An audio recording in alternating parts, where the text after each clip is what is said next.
Dark web है क्या है, किस तरह से खतरनाक है इस्लामिक सोसाइटी के लिए। इसका मिसयूज बहुत सी चीजों में होता है। दो जो मेन है सबसे टॉप वाली, एक है ड्रग्स, दूसरी है पोर्नोग्राफी। क्रिप्टो आया तो उसके बाद डार्क वेब की जो दुनिया है ना, उसको बूम मिल गया।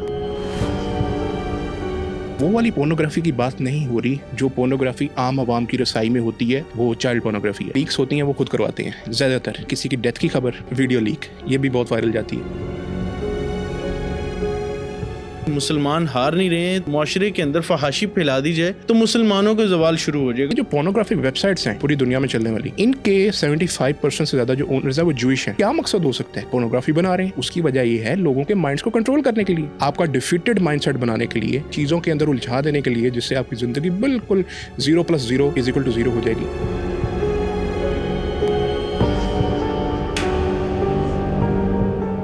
नाजरीन, आज हमारे साथ मौजूद हैं डॉक्टर उमर फारूक, जिनसे हम जानेंगे कि डार्क वेब की असल हकीकत क्या है, डार्क वेब पर कैसे कंटेंट बेचा जाता है और इससे आम इंसान को क्या क्या नुकसान पहुंचाया जा सकता है। क्या आपके मोबाइल फोन कैमरा को हैक करके आपकी पर्सनल वीडियोस को लीक किया जा सकता है? पोर्नोग्राफिक कंटेंट कैसे पाकिस्तानी सोसाइटी और इस्लामिक सोसाइटी को तबाह कर रहा है और कैसे नौजवान नस्ल को पोर्नोग्राफिक कंटेंट से बचाया जा सकता है, ये सब कुछ जानने के लिए पॉडकास्ट को एंड तक जरूर देखें। अस्सलाम वालेकुम डॉक्टर साहब, thank you so much for coming. कैसे हैं आप? My pleasure. वालेकुम अस्सलाम व रहमतुल्लाहि व बरकातहू। Absolutely fine. अच्छा डॉक्टर साहब, आज इस मौजू पर हम बात करने चाह रहे हैं। ऑब्वियसली एक बड़ा सेंसिटिव मामला भी है।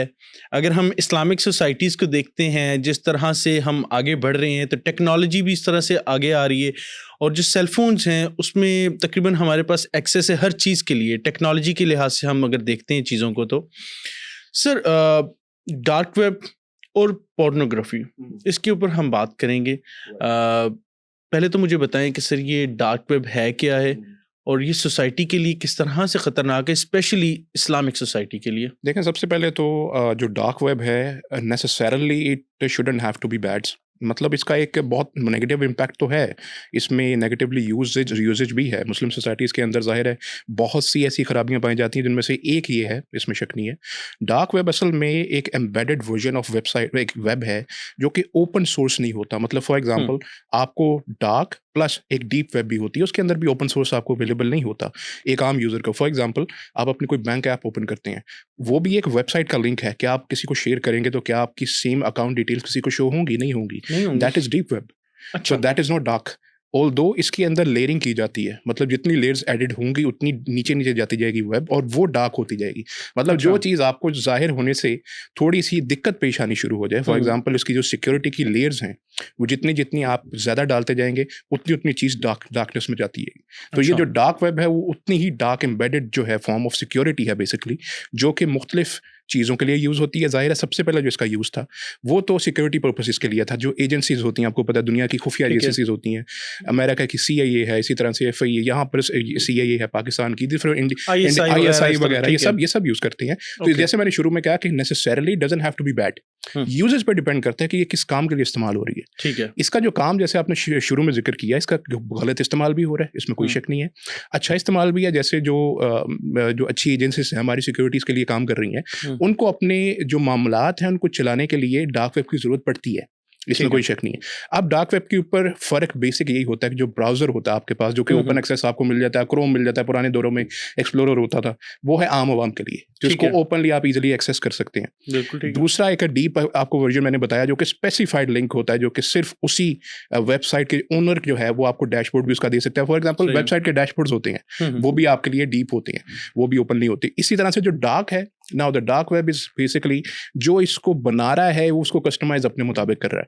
अगर इसको एजेंसीज बना रही हैं, वो अपने मुताबिक इसको कस्टमाइज करेंगी और उसकी जो सारा एक्सेस है वो अपने तक रखेंगी। इसको अगर वो ओपन एक्सेस देंगी तो हमारी ही सिक्योरिटी का इशू होगा। तो उसका मेन मकसद तो सिक्योरिटी रीजंस थी जब ये इसका वजूद आया।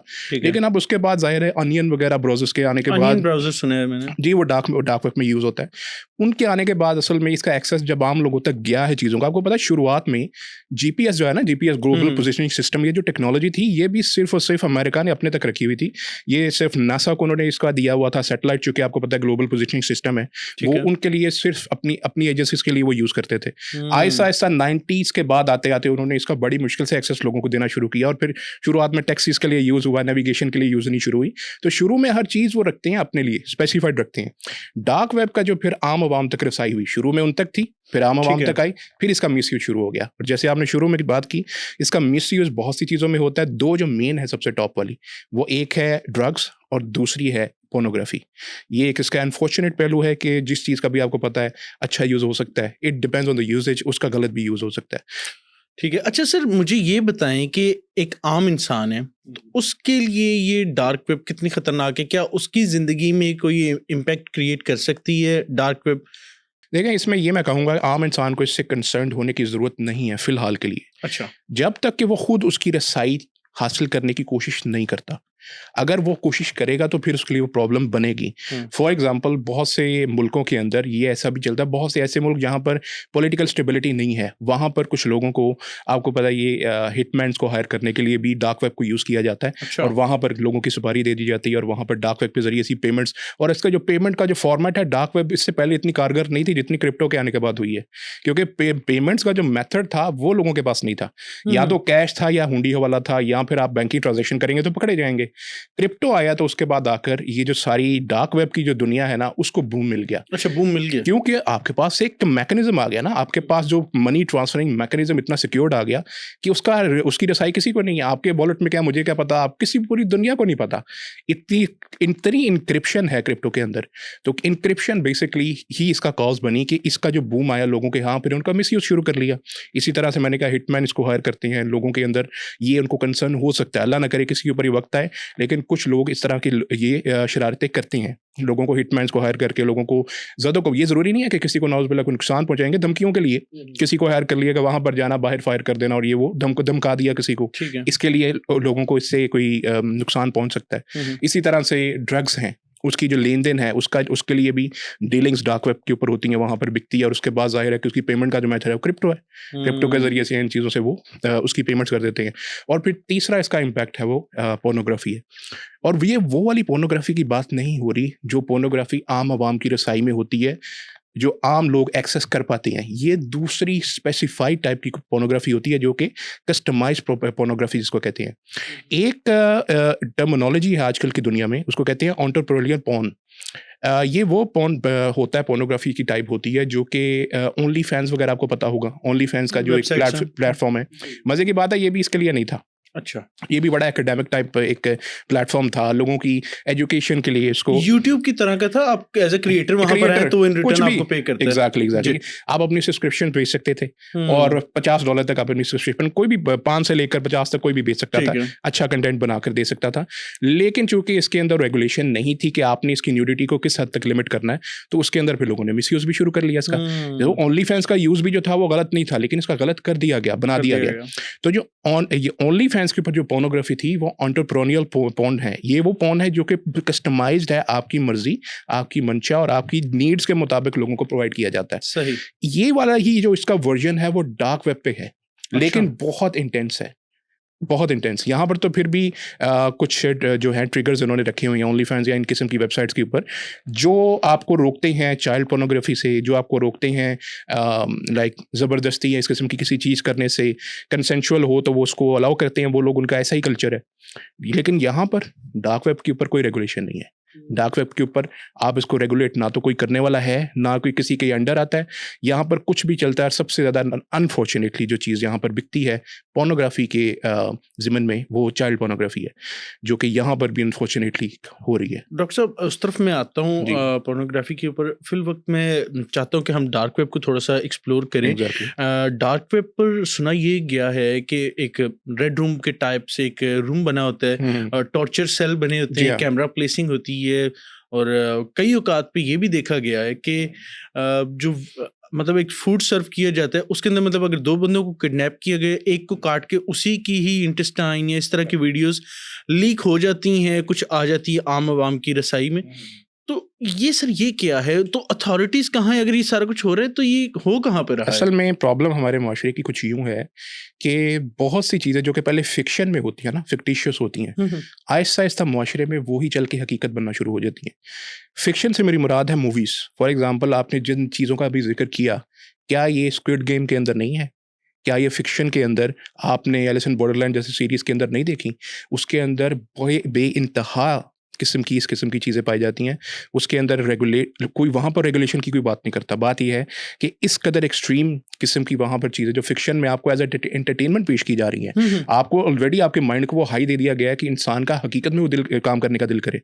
पॉइंट ये है कि जो मैंने आपको शुरू में स्टोरी सुनाई ना कि लोगों को हिटमैन्स को हायर करके ये भी मूवी थी बेसिकली शुरुआत में जो थी कि डार्क वेब के ऊपर एक मूवी बनती थी डार्क वेब की नाम के ऊपर कि इसके अंदर भी यही दिखाया गया था कि डार्क वेब या इस किस्म की वेब एग्जिस्ट करती है जिससे आप कोई हिटमैन को हायर करके अपने किसी दुश्मन को अल्लाह के पास भेज सकते हैं। ठीक है, वो थी फिक्शन। उसके बाद इसका यूज उन्होंने कहा अच्छा फिक्शन है, इसको तो हम हकीकत में भी यूज करके चेक कर लेते हैं। फिर लोगों ने इसका यूज हकीकत में करना शुरू किया।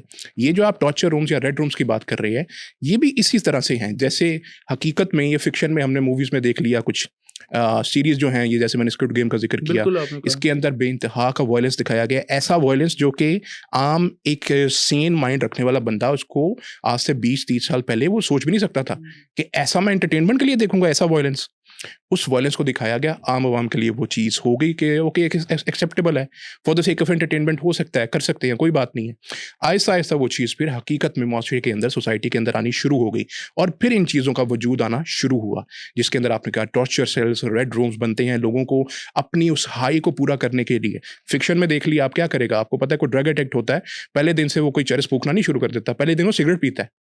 ये वो सिगरेट थी आपको जो दी गई एंटरटेनमेंट की शक्ल में और उसके बाद आपकी माइंड को वो हाई चाहिए थी और उसके बाद लोग जो अफोर्ड कर सकते थे जिनको वो माइंड बस शैतानी किस्म का जहन था उन्होंने फिर इस किस्म की बातें शुरू कर दी। इस किस्म के चीज़ों को उन्होंने फिर एंटरटेन करने के लिए अपने आप को उन्होंने ये फिर रूम्स बना लिए टॉर्चर सेल्स बना लिए। उसके अंदर फिर ऐसी गैर इंसानी हरकतें की जाती हैं कि जिनका तस्वुर भी मेरा ख्याल है कि करना बहुत मुश्किल है इंसान के लिए। लेकिन आपने फिर ये क्वेश्चन पूछा कि रेगुलेशन कहाँ है कार्रवाई क्यों नहीं होती अथॉरिटीज कहाँ पर है? बात यह है कि अथॉरिटीज़ के लिए सबसे बड़ा मसला ये है कि एक्सेस नहीं है उनको। बात यह है कि डार्क वेब का एक्सेस ही तो होता नहीं। डार्क वेब की यहाँ पर तो आपको तो यहाँ पर आम बंदे के लिए वीपीएन है उसका एक्सेस मुश्किल हो जाता है। सिर्फ जो बहुत इंटेलिजेंस एजेंसीज के पास वो जराए होते हैं कि वीपीएन जो होता है अच्छा वाला जो वीपीएन में क्वालिटी की बात कर रहा हूँ फ्री वाला नहीं उसको वो किसी ना किसी तरह से पकड़ लेते हैं। लेकिन ये तो आम आदमी का भी एक्सेस मुश्किल है आजकल अगर वो वीपीएन यूज़ करे तो। ये तो फिर डार्क वेब है जिसका एक्सेस आम बंदे को नहीं पता कि ये जो अमल हुआ है ये पेश आया ये कहाँ पर आया है इसको करने वाले लोग कौन थे कहाँ पर थे।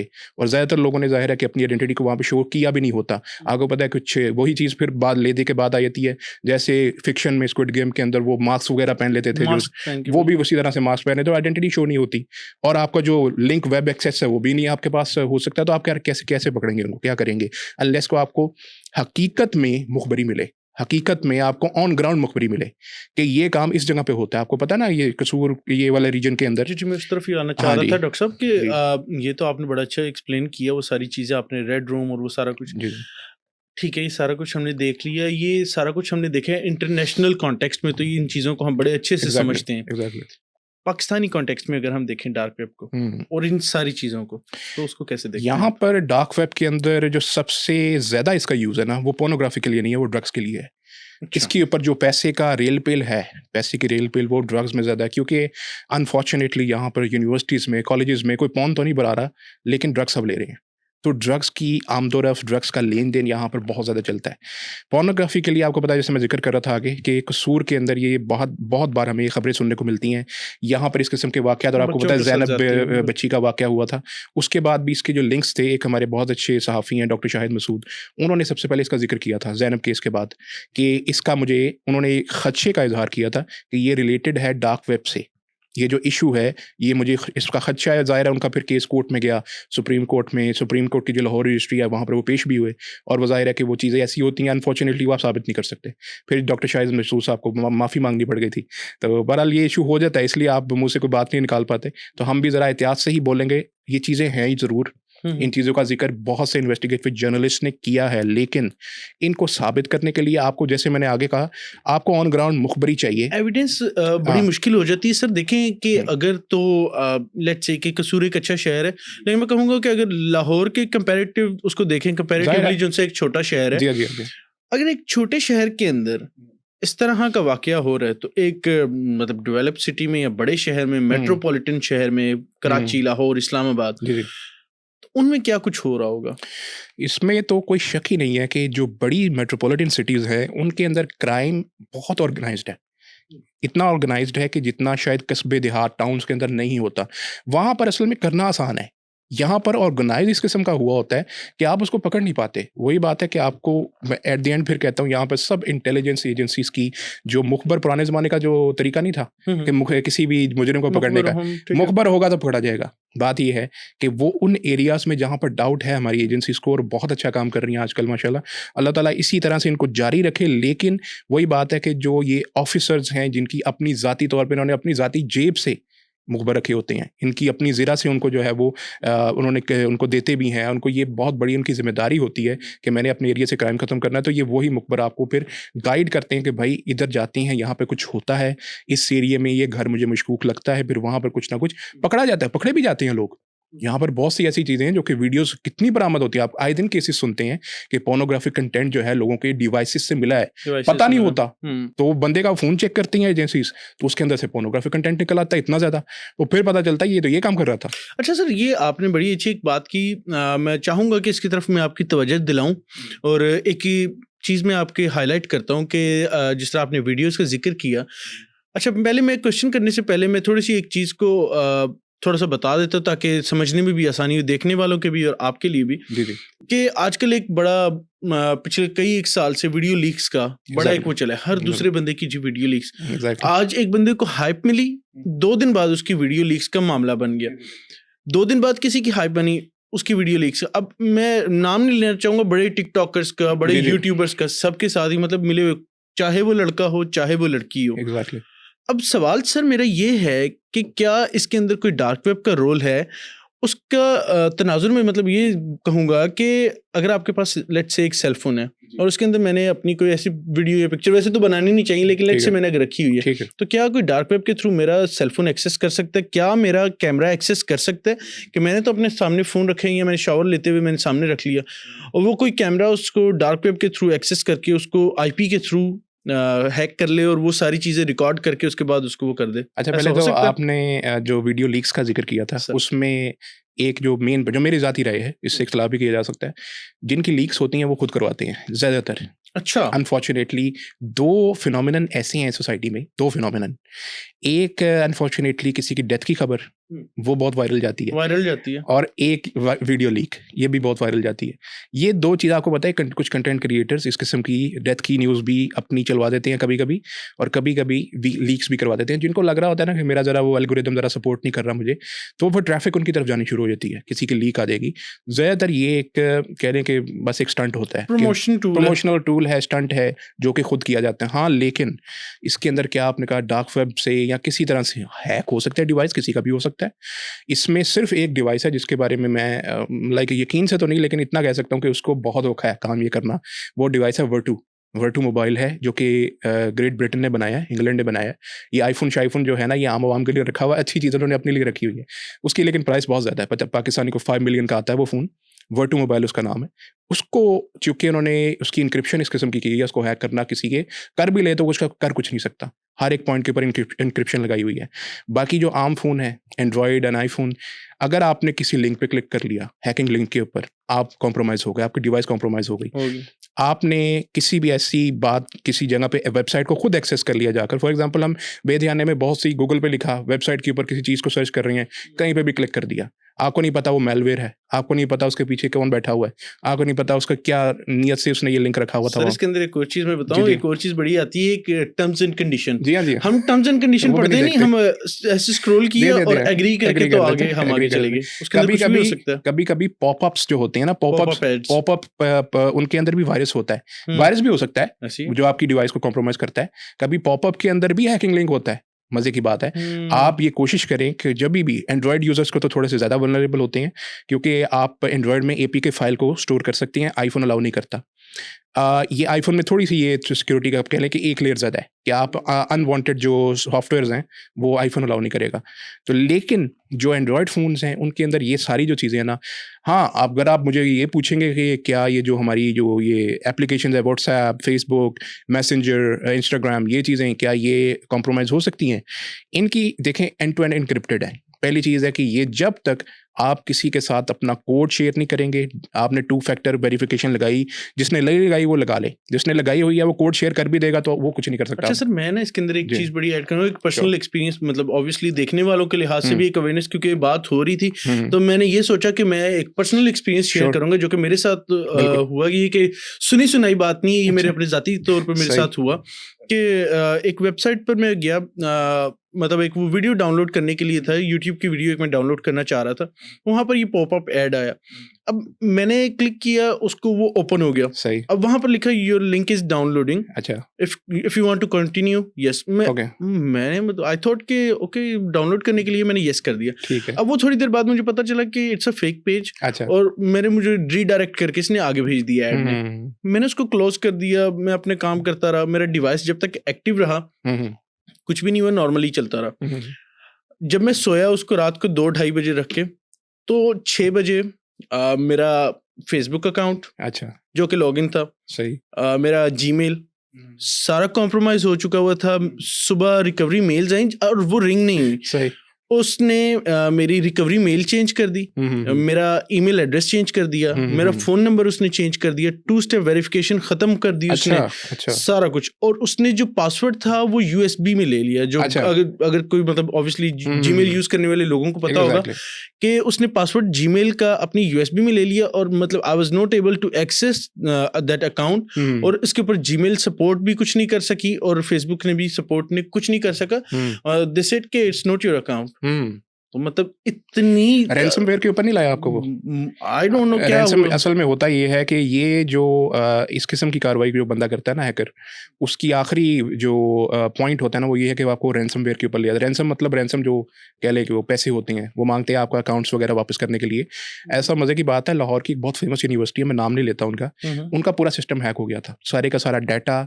ये बात अब आज तक उन्होंने भी बाहर नहीं आने दी, उनके कुछ स्टूडेंट्स को पता है, हालांकि वो पूरी कॉम्प्रोमाइज हो गई थी। जो हैकर था उसने रैंसमवेयर के तौर के ऊपर उनसे 32 बिटकॉइंस मांगे थे।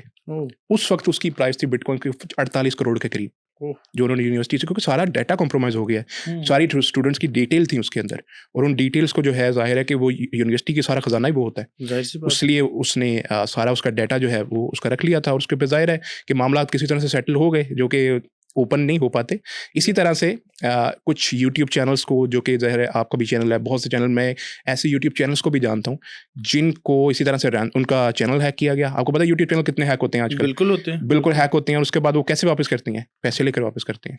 रज़ा समो एक काफ़ी बड़े यूट्यूबर हैं, उनका भी हैक हो गया था उनका भी। बिल्कुल। तो वो फिर वो चीज़ें हैं कि आप उसका कर कुछ नहीं कर सकते। At the end of the day ransomware has to be pay. Ransom जो होता है, आपको एक काम, मैं कहता हूँ कि एजेंसीज जो हमारी देख रही हैं, या FIA, साइबर क्राइम, जितने भी इनके विंग्स हैं, एक काम अगर ये कर लें, आपके जितने यूजर्स हैं, आप जाहिर है कि आपके यूजर्स हैं, हम सब आपके यूजर्स हैं, आपने हमें प्लेटफॉर्म दी हुई है, आप हमें इंटरनेट देते हैं तो हम यूज करते हैं।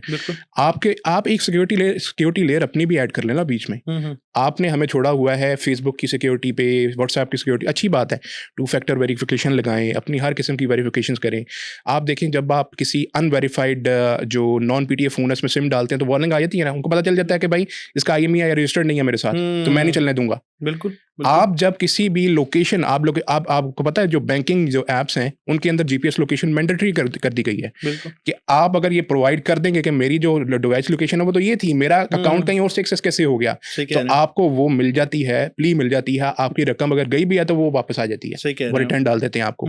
आप उसको क्यों नहीं स्पेसिफाई कर देते? आप अपनी एक लेयर डाल देना बीच में, लोगों के लिए आसानी कर देंगे। तो ये चीज़ें जो कि की जा सकती है, तो मेरा ख्याल है कि इन चीज़ों को अगर करें, लोगों की जो ये मसाइल है ना, ये काफ़ी कम हो सकते हैं अकॉर्डिंग टू मी। अच्छा, डार्क वेब के हवाले से सर आपसे मतलब सवाल जो लास्ट है, उसके बाद हम ये पोर्नोग्राफी को डिस्कस करेंगे थोड़ा सा इन डिटेल, क्योंकि 2 अलग अलग पर्सपेक्टिव थे। मैं चाह रहा था कि डार्क वेब पर डिस्कस हो जाए, तो देन हम पोर्नोग्राफी की तरफ आए।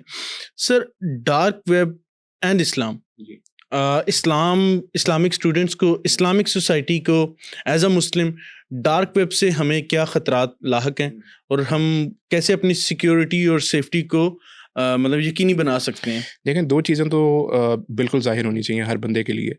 डार्क वेब जिसका काम है हर आम मुसलमान को जानना चाहिए, आपका काम नहीं है, आपका इससे कोई तल्लुक नहीं होना चाहिए। दूर-दूर तक। दूर तक अनलेस कि आपको किसी एजेंसी ने हायर कर लिया है, किसी गवर्नमेंटल एजेंसी ने हायर होके आपने डिपार्टमेंटल वर्क किया, वहाँ पर आपकी रिसर्च बेस्ड कोई चीज़ है, आप उसके अंदर तो आपकी समझ आती है। आम बंदे का कोई ताल्लुक नहीं है इससे। आम बंदा इस तक कैसे चला जाता है, वो किसी न किसी गलत चीज़ की वजह से ही वहाँ पर पहुँच जाता है। डार्क वेब में 2 चीज़ें मैंने आगे ज़िक्र की, ड्रग्स एंड पोर्नोग्राफी। इन दोनों के लिए लोग ज़्यादातर वहाँ पर they end up being at a place where they shouldn't be. इसकी सिर्फ ये 2 रीज़न्स हैं जहाँ पर वो पहुँच जाते हैं। अनफॉर्चुनेटली इन दोनों को रोकथाम के लिए हमारे यहाँ पे कोई मैकेनिज़्म मौजूद नहीं है। अलबत्ता ये चीज़ मैं ज़रूर कहूँगा, आम मुसलमान ये चीज़ ज़रूर ज़हन में रखें कि आपने जो चीज़ें यहाँ पर वेबसाइट पे चल रही हैं, यहाँ तक कि आप गूगल सर्च में, आप डार्क वेब को छोड़ें, आम गूगल सर्च भी अगर आप उसको सही भी यूज़ कर सकते हैं, गलत भी यूज़ कर सकते हैं। अल्लाह की ज़ात आपको दिख रही है। आपने जवाब दे उसको होना है। ना आपने अपने किसी को ज़िंदगी के अंदर आप किसी को जो है ना वो आपको नहीं देख रहा होता, आप अकेले कमरे में होते हैं, आप जो काम कर रहे हैं ना, ये चीज़ ज़हन में रखें कि अल्लाह की ज़ात आपको दिख रही है। उसने आपका आखिर पे हिसाब लेना है और वहाँ से आपको कोई फ़रार नहीं है। आप वहाँ पे डार्क वेब में कुछ कर लें, आप वहाँ पे डार्क की भी डीप कोई चले जाएँ, आप ओशन मैरियाना ट्रेंच में चले जाएँ, वहाँ पर भी आपका जो है हिसाब हो जाना है। कोई आपको चीज़ बचा नहीं सकती। तो ये है कि मुस्लिम सोसाइटीज़ को जो ख़तरे हैं, ये 2 चीज़ों से ज़्यादा है, drugs and pornography. And then इनके बचाव के लिए मैंने कहा है कि हमेशा एक गॉड कॉन्शियसनेस होनी चाहिए। आपको हमेशा कॉन्शियस रहना चाहिए इस फैक्टर से कि अल्लाह की ज़ात मुझे देख रही है। और फिर बाकी आगे पोर्नोग्राफी में आप क्वेश्चन करेंगे तो मैं कुछ स्टेप्स भी बता दूंगा कि जिससे आप अपने आप को बचा सकते हैं इन चीज़ों से।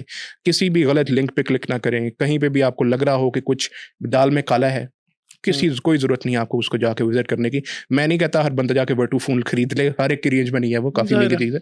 तो वो ये चीज़ है कि वहाँ पर आप अपनी जो ट्रैफ़िक है, अपनी जो विज़िटिंग है, ब्राउज़िंग आप कर रहे होते हैं, उसको लिमिट रखें। सेफेस्ट प्लेटफ़ॉर्म सबको पता है सेफ कौन से हैं। सबको पता है व्हाट्सऐप बजाते खुद सेफ है, इनक्रिप्टेड है, काफ़ी अच्छी इनक्रिप्शन है। फेसबुक की अच्छी है, इंस्टाग्राम की अच्छी है, स्नैपचैट, इवन टिकटॉक, मतलब ये अच्छी इनक्रिप्शंस हैं इनकी as a whole. But ifs a rent, आपको पता है ये ज़्यादातर जो पायरेसी वेबसाइट्स होती हैं, आपको पायरेटेड मूवी या पायरेटेड बुक चाहिए हो, वो आपको हमेशा रीडायरेक्ट कहीं और करेगी। सही कह रहे हैं। वो जो रीडायरेक्ट करने वाला लिंक है ना, असल खतरा उससे होता है, जैसे मेरे साथ हुआ है। एग्जैक्टली। आपने अगर कोई पायरेटेड कोई मूवी डाउनलोड करनी है, ये देखें आजकल के दौर में आपको ये चीज़ पता होनी चाहिए, आपको आखिर ये रीडायरेक्ट कर रहा है तो क्यों कर रहा है, क्यों कर रहा है, क्यों? क्योंकि उसने कुछ ना कुछ अपना उसका मुफाद है रीडायरेक्ट करने से, इस वजह से आपको ले जा रहा है। आपकी इन्फॉर्मेशन अभी उसके काम की शायद ना हो तो आपको बख्श दे, लेकिन अगर उसके काम की होगी, कोई ऐसी फ़ोन वीडियोस होंगी, कोई ऐसी चीज़ होगी जो कि आपकी अल्लाह ना करे किसी के हाथ चली जाए जो कि बहुत पर्सनल हो, तो उसको मिसयूज़ किया जा सकता है। तो एक आखिरी इसमें मैं यही सजेशन दूंगा, अपनी पिक्चर्स और वीडियोस अपने फ़ोन में ज़रूर बनाएं, कोई मसला नहीं है, कैमरा इसीलिए होता है, लेकिन कोशिश करें कि एक स्पेयर फ़ोन रखें जो कि वेब से कनेक्टेड ना हो। ये काम करना तो उसमें करें भाई।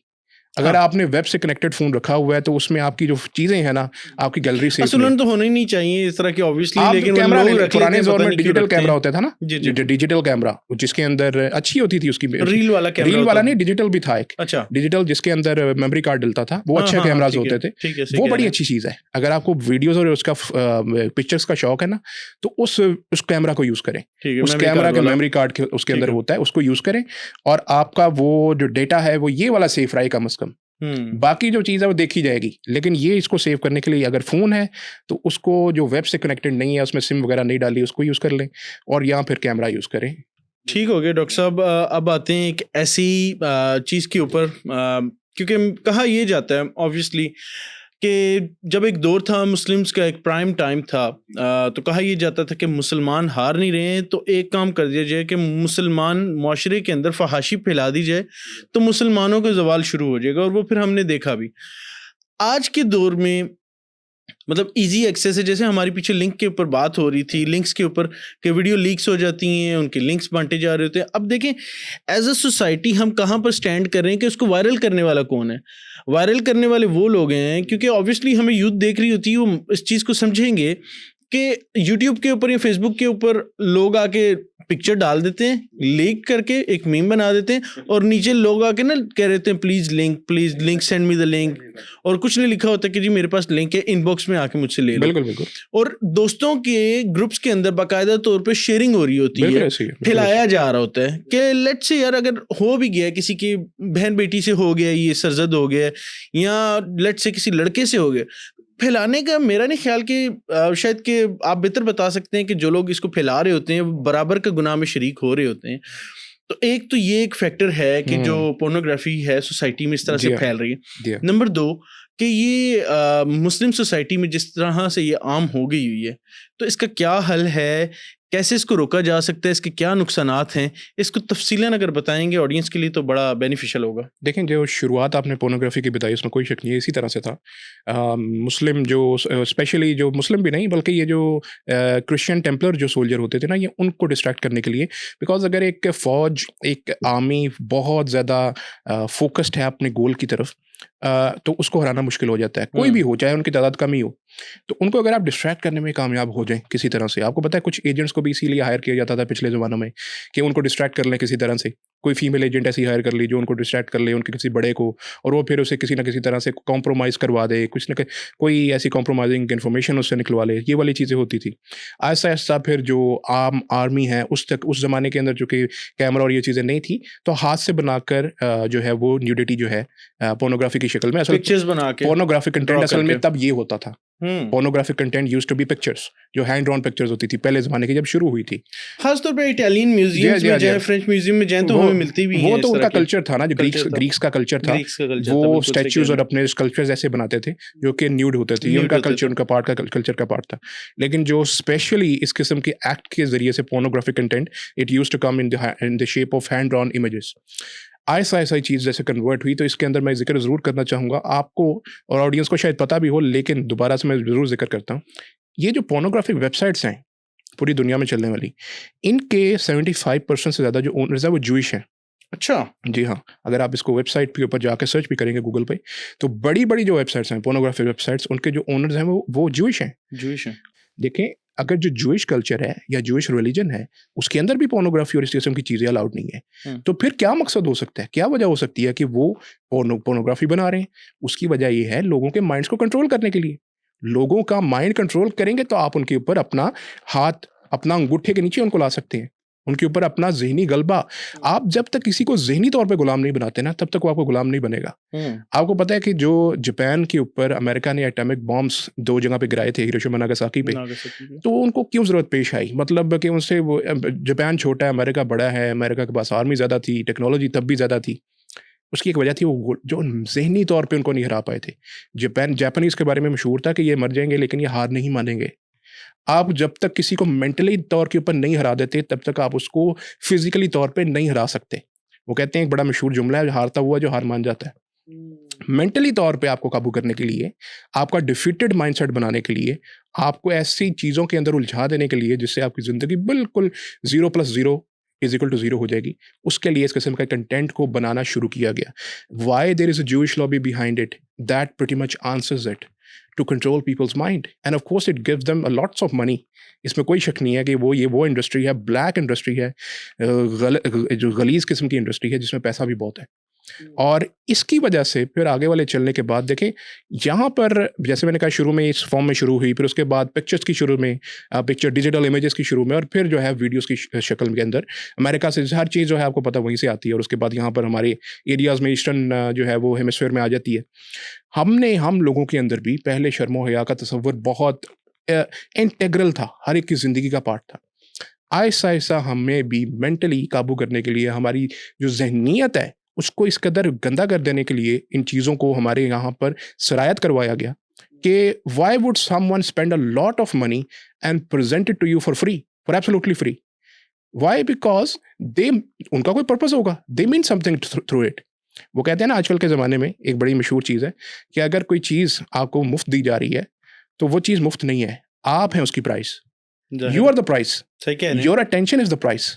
आप जिसको अटेंशन दे रहे हैं, आपको यूट्यूब फ्री है, आपको फेसबुक, इंस्टा, ये सब फ्री है, ये आपका अटेंशन, आपका टाइम लेती है आपसे। That is what you are paying. इसलिए आपको वो चीज़, इसलिए आपको शुरू में फ्री दी गई बहुत ज़्यादा तौर के ऊपर, pornographic content, so that they take control over you. और ये आपको ऐसी हाई देती है, ऐसी डोपामिन रश देती है माइंड के अंदर, जिस तरह से ड्रग एडिक्ट्स होते हैं। मैंने शुरू में कहा ना कि सिगरेट्स पीते हैं, उसके बाद चरस, वीड और इन चीज़ों पे आते हैं, और फिर कोकीन, और उसके बाद फिर आपको पता क्या कुछ होता है। कभी नहीं सुनेंगे आप पहले हाथ ही किसी ने जो है कोकेन यूज़ करके तो ऐसे उसने किया और फिर ऐसे हो गया। शुरुआत का जो उसका सफ़र है ना वो सिगरेट से शुरू होता है। इसी तरह से पोर्नोग्राफिक कंटेंट जो है वो आम छोटी लेवल की न्यूडिटी से शुरू होता है और फिर आस्ता-आस्ता चलते-चलते इंटेंस होता है और वो फिर डार्क वेब पे पहुँच जाता है। फिर जब तक इंसान को वो हाई नहीं मिलता ज़हन में, तब तक वो उसकी जो तमहराज़ी नहीं होती। ये असल में इश्यू है। तो ये वाला जो पॉइंट है ना, इसमें फिर कुछ फैक्टर्स हैं जिसके ज़रिए से हम शायद इसको कंट्रोल कर सकते हैं। अच्छा सर, वो तो मुझे समझ आ गई।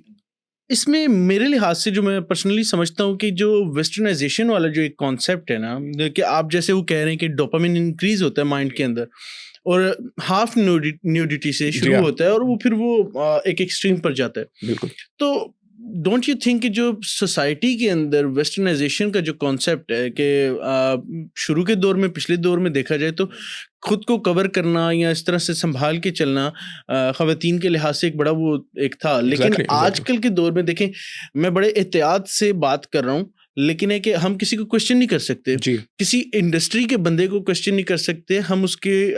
Obviously everybody has right to wear anything they want, but the point is कि we live in Islamic Republic of Pakistan. जी। हमें उस चीज़ को भी मद्देनज़र रख के चलना है। हाँ ठीक है, अगर आप वेस्टर्नाइजेशन को इतना पसंद करते हैं, you can go to western societies और you can wear whatever you want to wear, but the point is कि if you are in Pakistan और if you are in sort of a society के जहाँ पर हमारे youngsters जवान हो रहे हैं, बड़े हो रहे हैं और उसकी निगाह या उसकी अट्रैक्शन एक ऐसी तरफ पड़े जहाँ पर उसकी नहीं पड़नी चाहिए, बिल्कुल। तो obviously if he gets attracted to something जो कि उसको नज़र नहीं आनी चाहिए थी, then he will probably go towards his bedroom and he will search about it. Exactly. और हमारे यहाँ क्योंकि हर हाथ में आजकल स्मार्टफोन आ गए और everybody has access to internet, तो वो जब चाहें कुछ भी सर्च कर सकते हैं और प्रोबेबली इजीली एक्सेस करते हैं पोर्नोग्राफिक साइट्स को। एग्ज़ैक्टली। तो what do you think about it?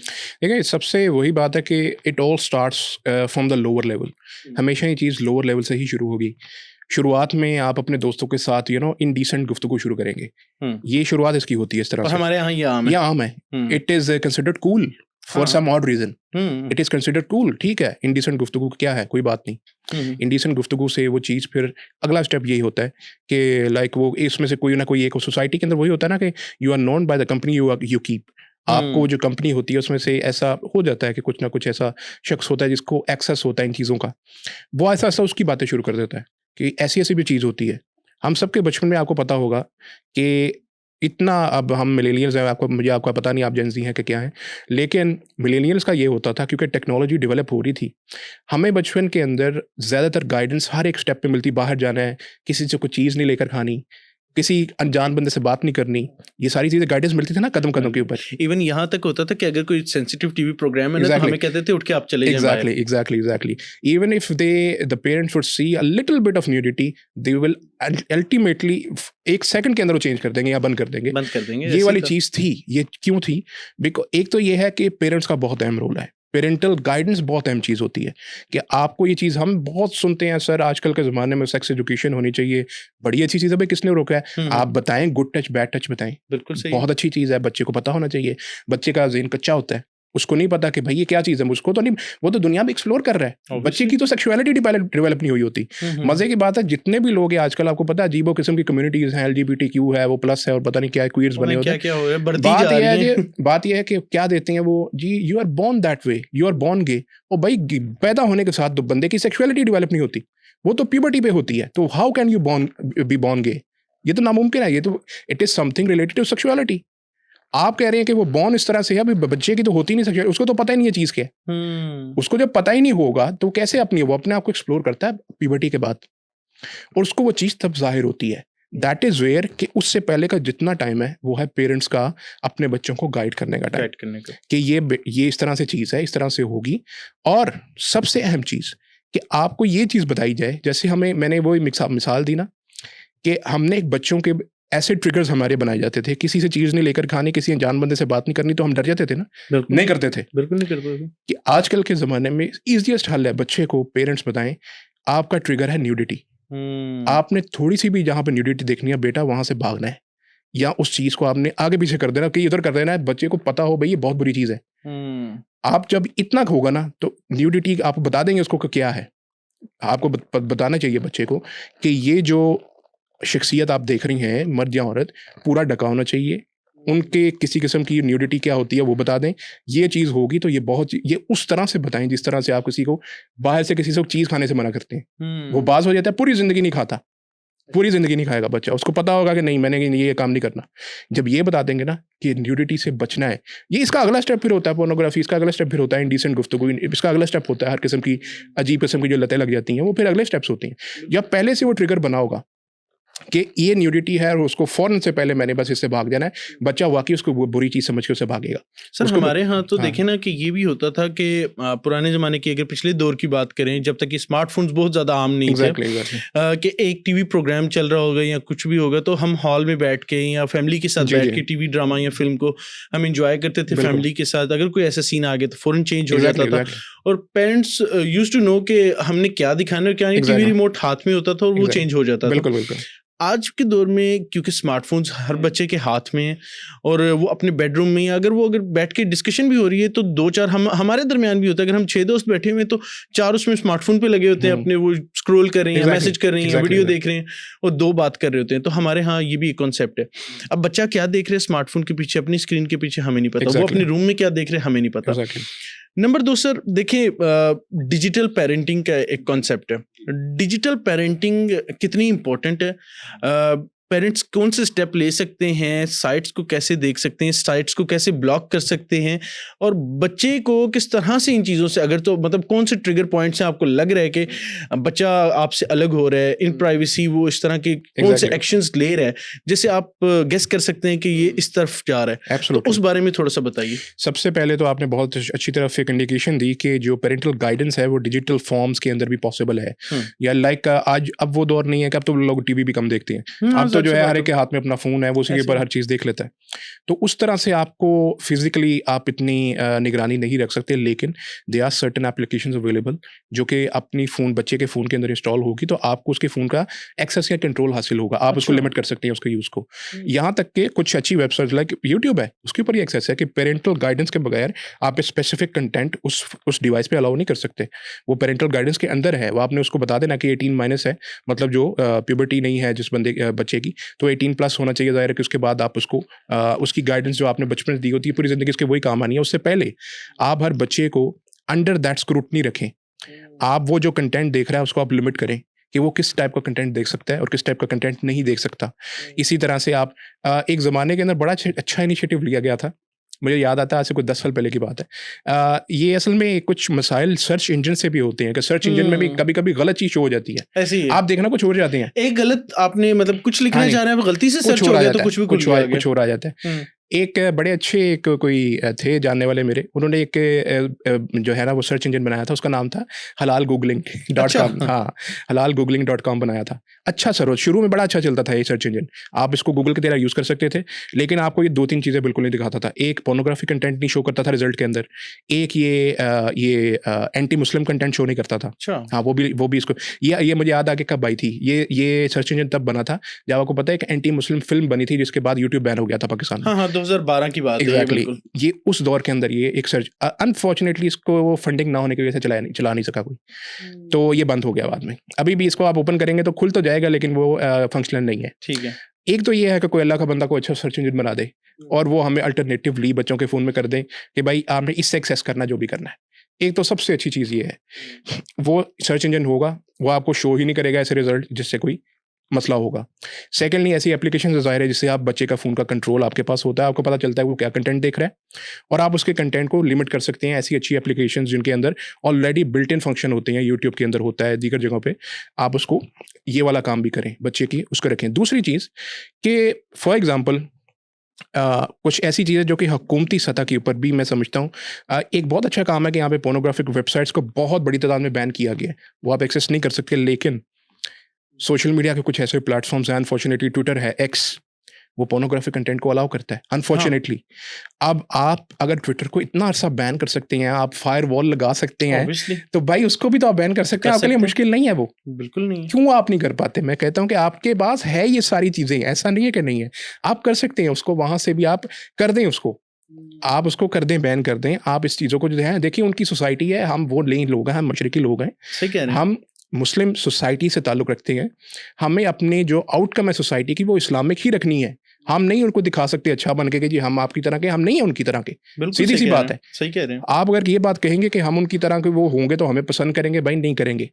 उनको पता है they are racist to some other level, they will never accept you. They will Allah ने never कुरान accept में you. कहा है, सही कह कुरान रहे हैं, में कहा है यहूद नसारा आपको नहीं एक्सेप्ट करेंगे। सही कह रहे हैं। आप जो मर्जी कर ले नहीं करेंगे। तो भाई आप अपनी आइडेंटिटी को कायम रखें।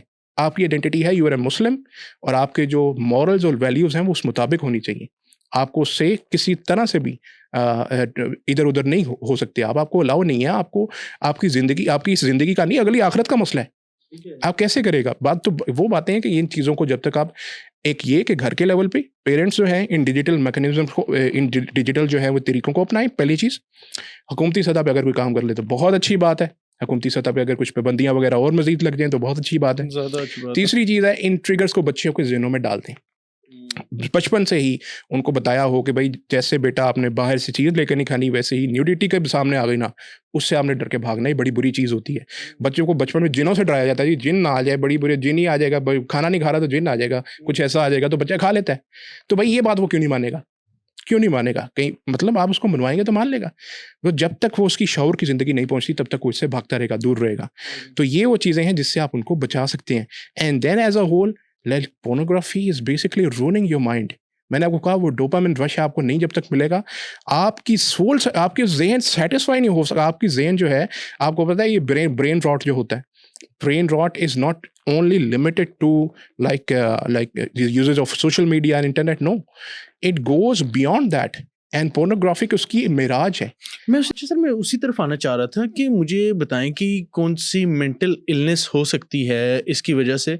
मतलब obviously pornography it's very close to psychological disorders जो आपके साथ हो सकते हैं। तो what do you think about it कि कौन कौन से मसले मसाइल हैं जो कि इंसान के साथ हो सकते हैं, और ऑब्वियसली एट द एंड आप ये भी बताएं कि इससे बचा कैसे जा सकता है। ऑब्वियसली हमने डिजिटल पेरेंटिंग की तो बात की, लेकिन अगर एक इंसान इस चीज के अंदर घुस गया, उसको इसकी लत लग गई है, ऑब्वियसली जिस तरह कोई ड्रग कर रहा होता है तो डिफरेंट स्कूल्स बने होते हैं उनको सुधारने के लिए, डिफरेंट इंस्टीट्यूट्स होते हैं।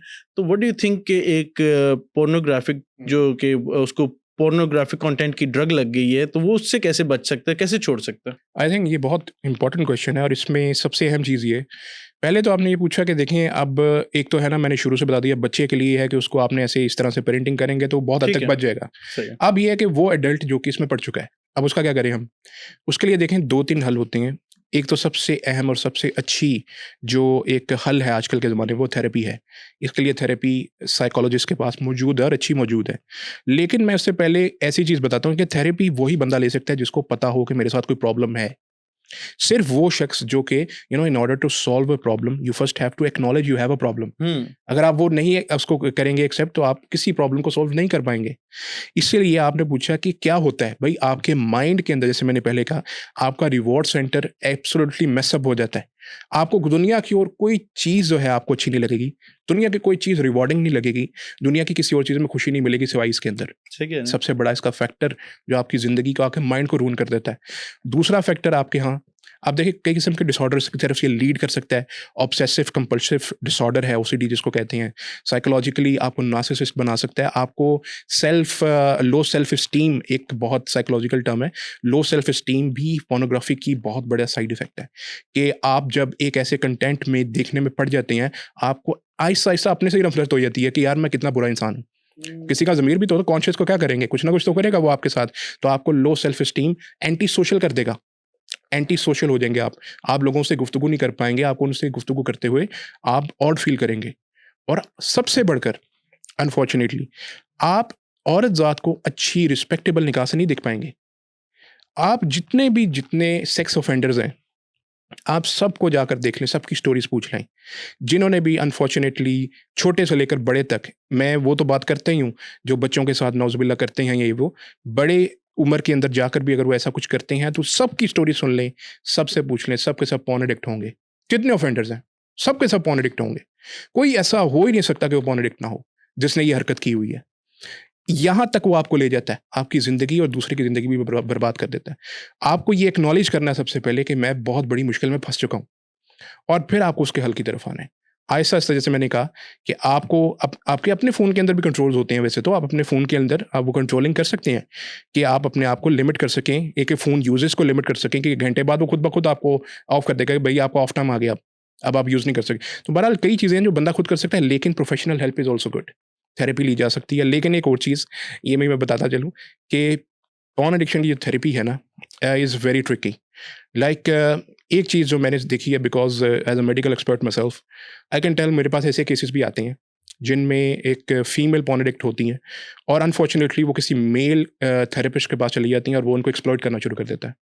तो ये चीज़ ज़रूर ज़हन में रखें, फीमेल है अगर आप, तो आपने सिर्फ फीमेल से थेरेपी लेनी है, और अगर आप मेल हैं तो आपने सिर्फ मेल से थेरेपी लेनी है। ये चीज़ ज़रूर ज़हन में रखें। आपके लिए आपको आने वाले वक़्त में, अभी शायद पता ना चले, लेकिन आने वाले वक़्त में आपको इस चीज़ का पता चल जाएगा। ऐसे केसेज़ अनफॉर्चुनेटली मैं कई हैंडल कर चुका हूँ, जहाँ पर थेरेपिस्ट भी जो है वो एक्सप्लॉइट कर लेते हैं। इसलिए to be on the safer side, first acknowledge you have a problem, then उसके हल की तरफ आएँ। यहाँ तक कि दोस्त से बात कर लें, दोस्त भी आपको बता देगा, हाँ भाई मैं समझ गया हूँ, तुम्हें गिल्ट है तो मैं उसके लिए तुम्हारी मदद करता हूँ। वो भी आपको किसी न किसी तरह से बकअप करेगा, हौसला अफ़ज़ाई वो भी कर देगा अगर अच्छा दोस्त होगा तो। हुँ, बुरी कंपनियाँ तो उसको छोड़ दें। सही। बुरे दोस्त, बुरी कंपनी, जान छुड़ा लें भई, आपकी ज़िंदगी अभी आपको नहीं पता, आगे चल के आपको पता जाएगा। तो इसलिए उनसे जान छुड़ाएँ and then seek professional help. अगर आपको ज़रूरत महसूस होती है तो उसको प्रोफेशनल हेल्प को सीक करने में कोई बुराई नहीं है। ये बिल्कुल काम ठीक हो गया जी। डॉक्टर साहब। ऑब्वियसली आपने बड़ा एक अच्छा पैगाम दिया एंड पे। मैं भी चाहूँगा कि उस चीज़ को थोड़ा-सा कंटिन्यू करके बोलूँ कि ऐसे ऐसे सोसाइटीज़ को, ऐसे ग्रुप्स को, ऐसे दोस्तों की गैदरिंग को छोड़ें जिसके अंदर, अगर तो आपको ग्रुप्स के अंदर कोई गंदा कंटेंट आ रहा है, आप उसको इमीडिएटली लीव करें। अगर आपको कोई ऐसी गैदरिंग है जहाँ पर बुरी गुफ्तगू हो रही है, तो आप उसको भी छोड़ दें। क्योंकि ये अच्छी चीज़ नहीं है। Eight the end of the day आपको भी नुकसान पहुँचाएगी, आपकी फैमिली को भी नुकसान पहुँचाएगी, आपके रिलेशनशिप्स को भी नुकसान पहुँचाएगी। तो आई होप कि आपको आज का पॉडकास्ट पसंद आया होगा। बड़ी इन्फॉर्मेटिव डिस्कशन थी। तो आज का ये पॉडकास्ट आपके सामने था। अपने मेज़बान हसन ज़ैब को दीजिए इजाज़त। अल्लाह हाफ़िज़।